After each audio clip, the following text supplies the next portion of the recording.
guys, and today I'm going to be making a stove slash oven for my Pinkie Cooper dolls.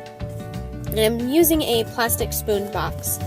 And originally it was 5 7/8 of an inch high and 3 11/16 of an inch in width.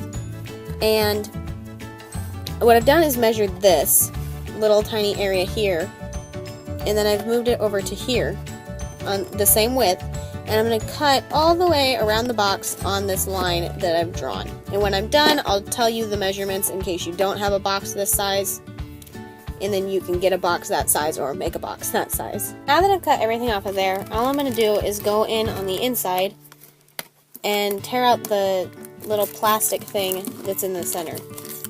If you're not using one of these boxes, all you would do is cut a hole in the center to be a square or a rectangle, depending on your box. But now I have that done. And originally I was going to just keep this on for this side, but later I'm just going to glue it in, but this will make other things easier. I'm going to take several pieces of cardboard, and I don't have them cut, so I'm just going to show you with this. And I'm going to make 2 racks, most likely. I'm going to put one at the bottom here, so on the very edge, and then I'll probably end up putting another one halfway up, but you won't see this part on the front, for the places where the pans would go when you cook stuff. So I'm going to make the cardboard, and then I'll show you what I'm going to do when I glue them in. So I've cut out 2 pieces of cardboard for the shelves, and I've left a little flap to tape and or glue on there. Before I go on, I forgot to mention this, but my box is 3 11/16 by about 3 12/16, but I would make it a square. I messed up here, but and the hole in the center is 2 3/8 by 2.5 inches, and they're just evenly spaced all the way around. And then I don't know what this one is, so we're gonna check. The 2.5 is also about the depth of this box. So anyways, what I'm going to do here is cover these in duct tape. You can definitely choose to paint them, but since this is designed cardboard, I really hate painting it because it takes forever. But that is completely up to you. So all I'm doing is covering this in my duct tape. And I'm going to do that to both of them all the way around, but if you were painting it, you would just paint it all the way around, because except for on the bottom piece, you'll see all parts of it in the box if it's in a well-lighted area. If it's in the dark all the time, I guess it doesn't matter, but if you were to make a video with your dollhouse or something and people were going to see it, I would cover the entire thing. Or if you just want it to look really nice. But again, up to you. Not me. There's a piece of fuzz on that one. Got it.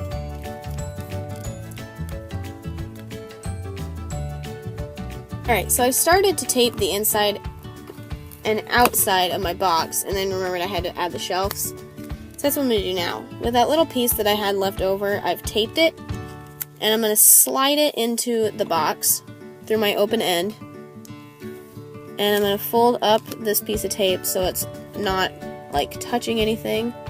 I'm going to push the back against the box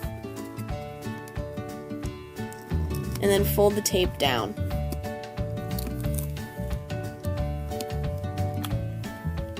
So it looks like this, except for this bump right here. And then I'm just going to slide this down a little bit.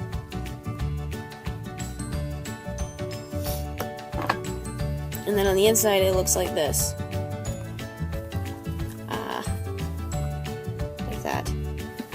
And I guess I'm going to take another little tiny piece of cardboard here. Duct tape. My bad. They're not the same thing at all. So I don't know how I managed to mess that up. But what I'm going to do here is attach it, oops, at the very edge here. But first I'm going to go move these down because they're in my way. Okay, hold on. And I'm going to fold it down.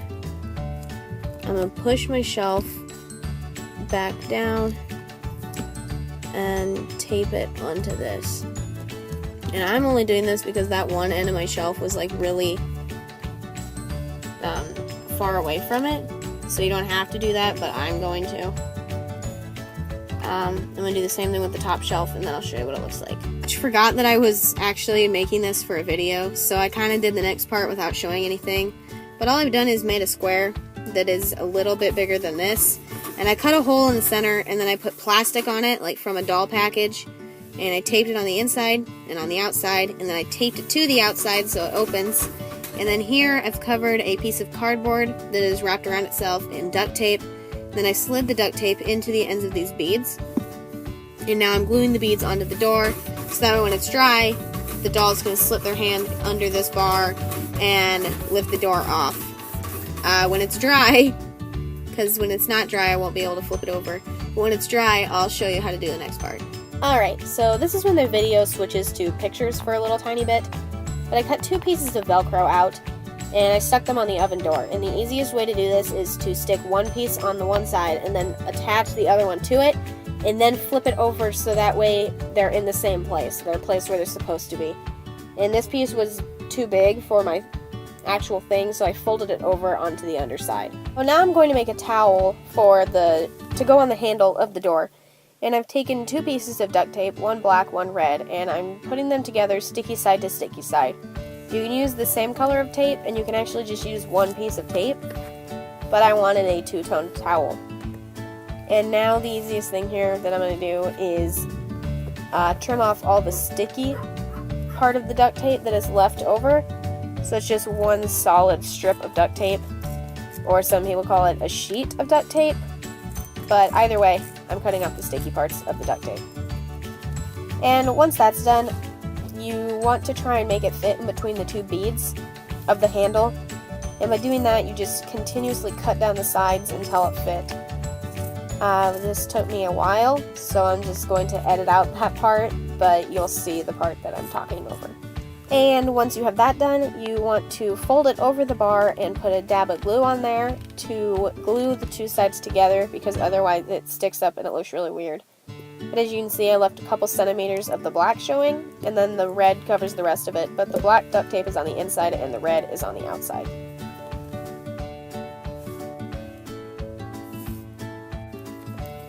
Here I'm just tracing 4 pieces of cardboard, but I'm tracing the bottle cap 4 times, and it's just a normal paint bottle cap. If you wanted them to be smaller, you would trace smaller bottle caps, and if you wanted them to be bigger, you would trace bigger bottle caps, or you could do more or less than 4, but most stoves have 4 burners, so that's how many I'm tracing. And now, this one's pretty self-explanatory, but I'm cutting out all 4 circles. I mess up on one of them, at least, but I'm doing my best to keep them as the circles that they're supposed to be. So now that I have all 4 of them cut out, I have painted them all black, and I only painted them so they would be a different color than the rest of the stove.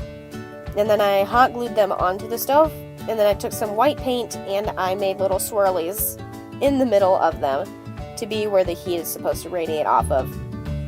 For the dials, I painted beads red on one side, and I glued the painted side down onto the box so that way the light would reflect it to look red, but the weird paint wouldn't show through.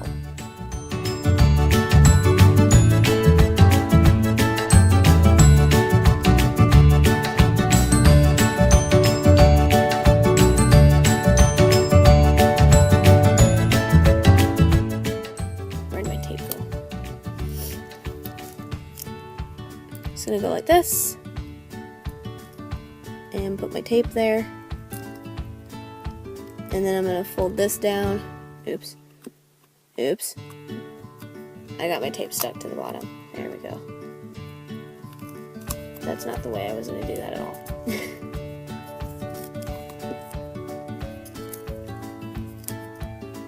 Like this. put my tape down.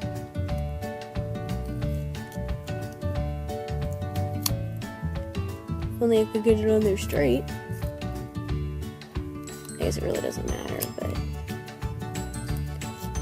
Okay.